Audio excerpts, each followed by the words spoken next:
Welcome back to my channel, everyone. Thank you for joining today. I am here with my husband. Whoa, that's weird, huh? My husband, Kevin. And today we're going to talk about some relationship stuff. I mean, I don't think we're like relationship experts. In some ways, we are actually the exact opposite because we started dating like the first month of the first year of college and have been together ever since. Almost 10 years now. Almost 10 years now, straight through. So, in some ways, we know absolutely nothing about the modern dating world at all. Because we started dating before apps and stuff. Yeah, that makes it sound really old, actually. We have what I consider to be a very healthy, loving relationship. Surprise! We've definitely had our ups and downs. We've been long distance for a little bit because of school and everything. But I think that, you know, we have definitely grown together and have a strong relationship. Even though in this video it doesn't seem like it because I'm just talking the whole time and Kevin's just nodding silently. I don't know how to do this. This is weird for me. So today we're going to be answering a couple of questions that you guys sent to me through Instagram about relationships, dating, law school stuff, as always. Definitely not touting ourselves as relationship experts, just two people who have been in a relationship for a long time and have made it work. Yeah. Somehow. Okay, so let's get started. Let's pull it up. You want to say anything about yourself while I'm doing this? My name is Kevin. Hello.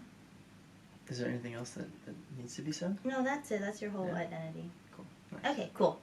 First question. I'm starting law school in the fall and doing a long-distance relationship with my boyfriend. Any tips on balancing both the relationship and law school? And long distance. What are your thoughts? So I'm thinking back on what we did when we were long distance. We were long distance for 2 years. Yeah. So I was at Georgia Tech, Esther was at UVA, and we really tried to do our best to Skype or FaceTime every night. Mm-hmm. And we would see each other in person probably once every 3 weeks to a month, just about. I think the key to long distance is knowing that there's an endpoint of some kind. I don't think it's really possible to enter long distance with no plan of any kind to meet up again at the end and be in the same place or have a strategy of how you can be in the same place. I think that's important psychologically. And on a smaller scale, knowing when your next visit is planned out is very important. Yeah. So one thing about long distance that I remember is that it made arguments worse in a way because being there in person, able to touch, hug, and kiss your significant other always makes smoothing things over a lot easier. Yeah, it's easier to diffuse the situation when you can read the other person's body language and you can, you know, be in the same space together and understand the other person's intention more clearly than if you're just like looking at a text message and trying to decode that. Yeah. So it's important to keep that in mind when you do have an argument. Communicating. During a long distance communication. Yeah.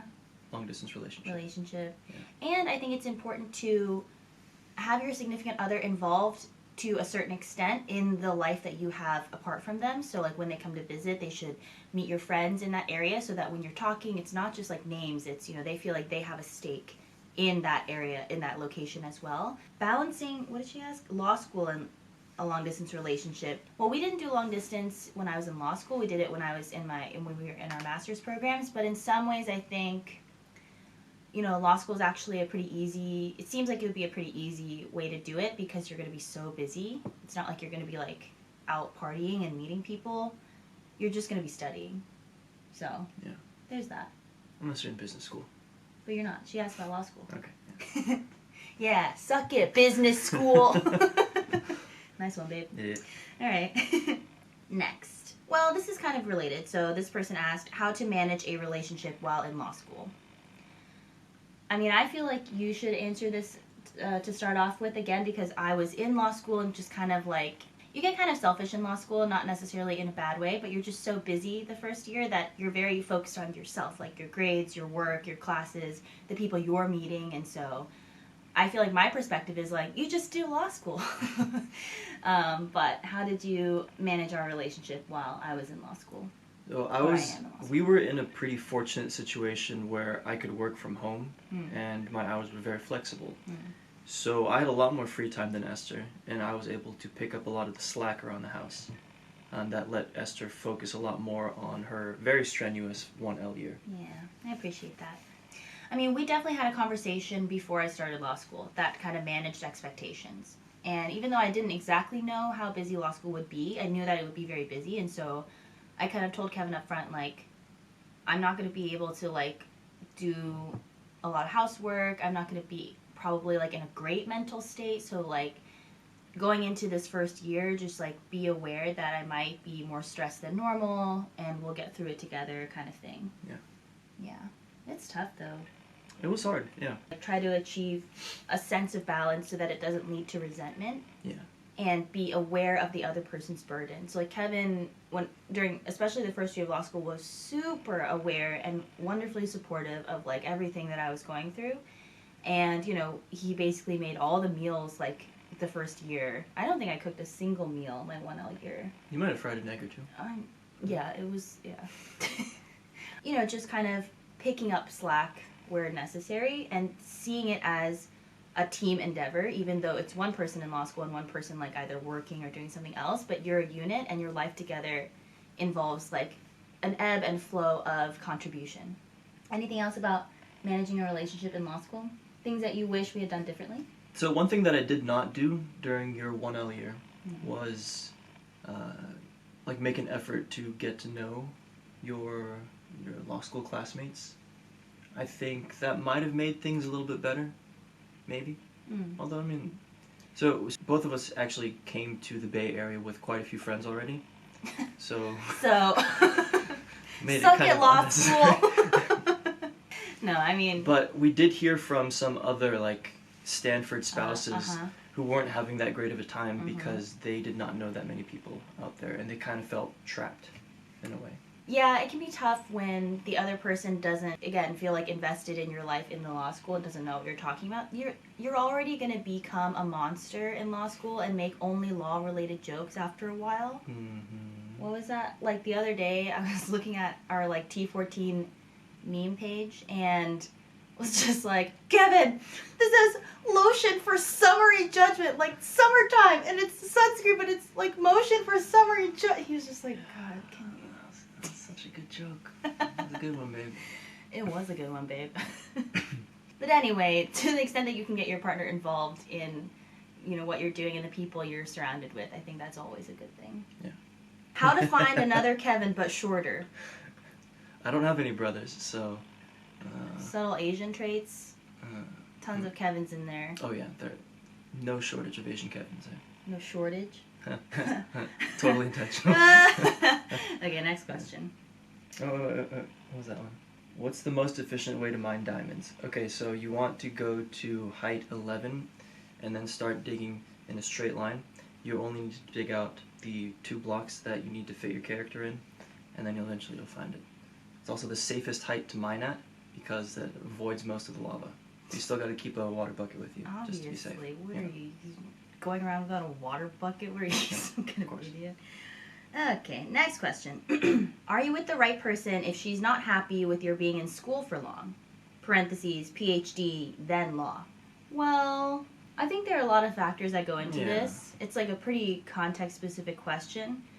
To be fair, PhD, then law is a really long time to be in school. A full decade? Depending on the program, yeah. Yeah. I think it depends on why this person is unhappy with you being in school for so long. Yeah. If it's like... If it's something that forces you to be long distance, then that's a lot to ask of a significant other. Also, if the other person then has to constrain their job search to be close to you for that amount of time, then it's also very difficult. So Esther and I, both of us have relatively location-restrained careers, me being in aerospace, her being in law, or being a student right now. The school part is location-restrained. Being a lawyer is not location-restrained. You can be a lawyer anywhere. But we've kind of been trading off who dictates who follows whom, I guess. So after you finished your grad school program, I was still finishing up mine. So Esther came to stay with me in Atlanta for a bit. And then we went to LA, which was kind of to follow your path for a little bit. For fun. There was no path. It was just for fun. Okay, whatever. But, I mean, We also, though, had a conversation when I was applying to law school that was, I'm going to apply, if I get into, like, a really top school, then we'll try to make it work. But if I don't get in anywhere that's, like, I really, really want to go and it doesn't match up with Kevin's career trajectory, which is very geographically limited, then we will recalibrate, like, as a team, kind of. Yeah. So I think it's important to have that conversation, especially if you're in this relationship kind of for the long term.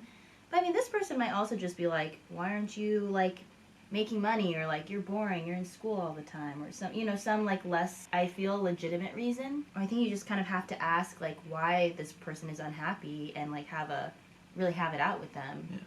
And then discuss from there, like, make a plan. I don't know.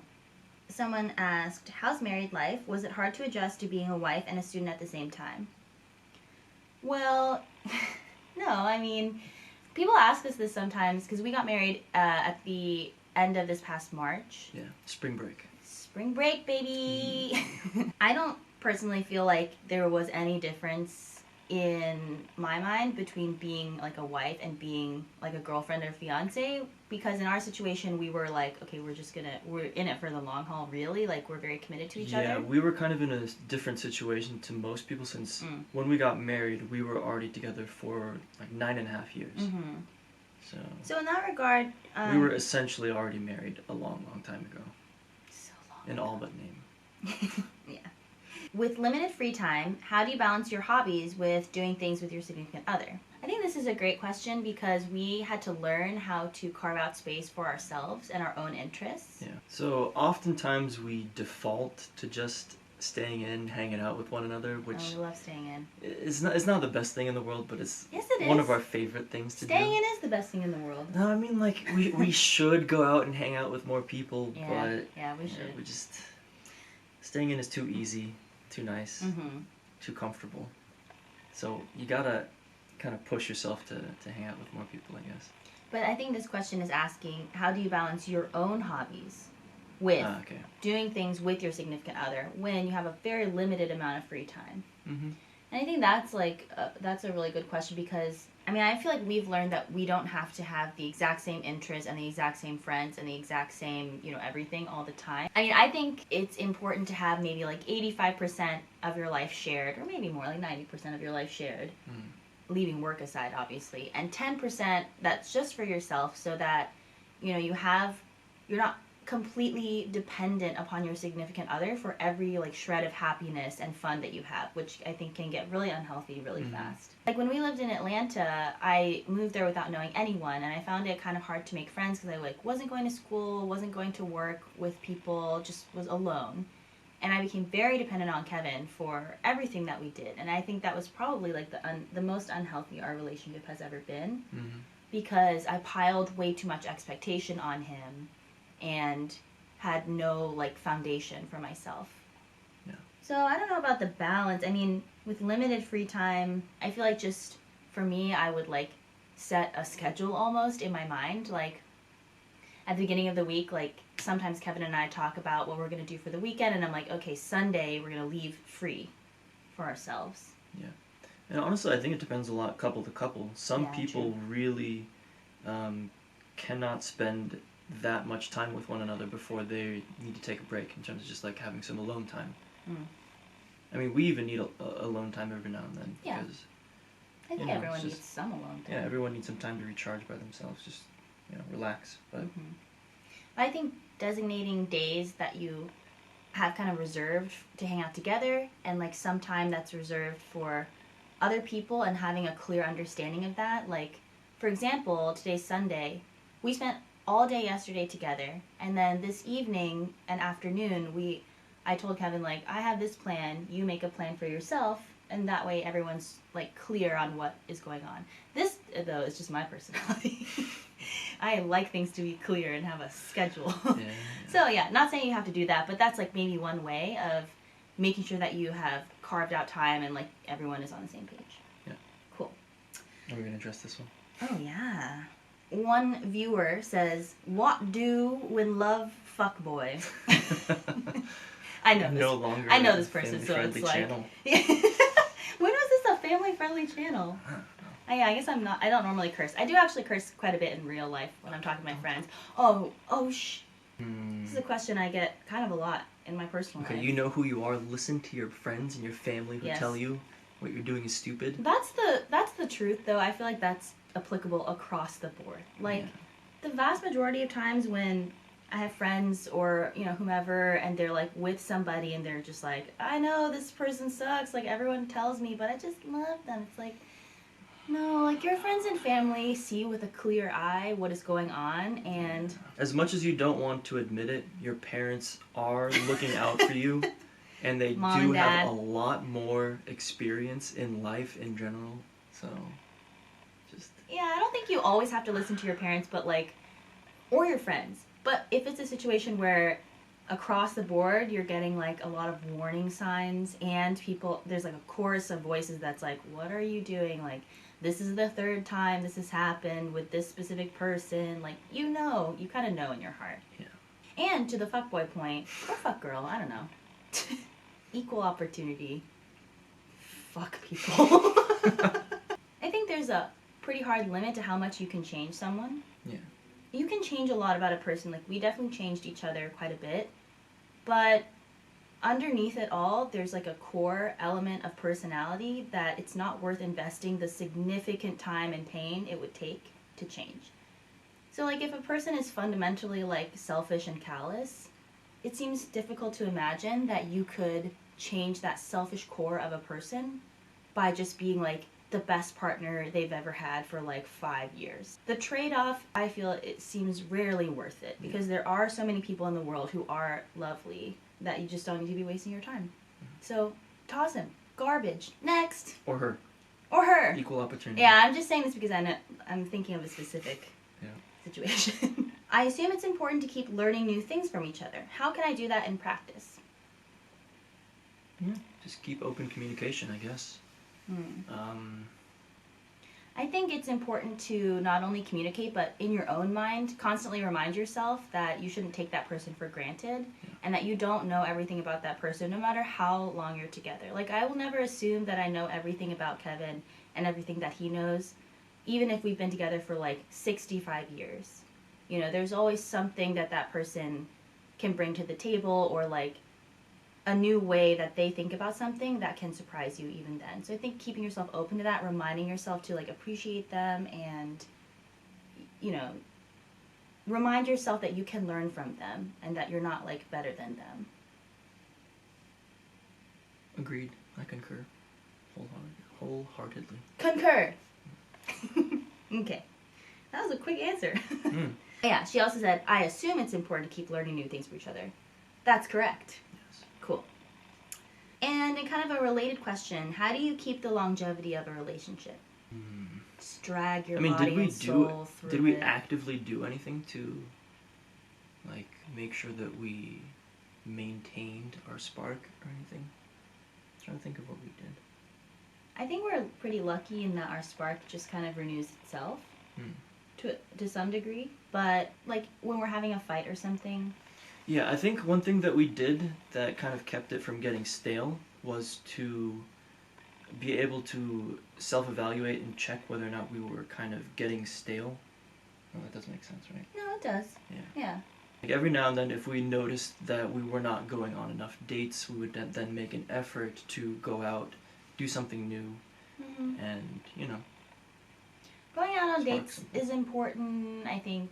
Talking is important. Telling the other person that you appreciate them and that you don't take them for granted is important. Doing little things for them. Going through new experiences together. I mean, for the past, like, several years, we've moved to many different cities together, and I think that kind of, at every step of that, we have to reaffirm to ourselves that we're in it, the relationship, I mean, and that, like, we're excited to embark on a new chapter in a new city, that sort of thing. Just constantly, like, kind of renewing to yourself, like, I'm making an affirmative choice to devote myself to this relationship, and I'm happy with that choice, and this is what I want. Yeah, just not taking it for granted. Yeah. That's all the questions we have time for. Thank you guys so much for sending your questions and for listening to us blather and lecture you about how to be a good partner. Mainly. You know who you are. Listen to what we're saying. Jesus. It's very targeted.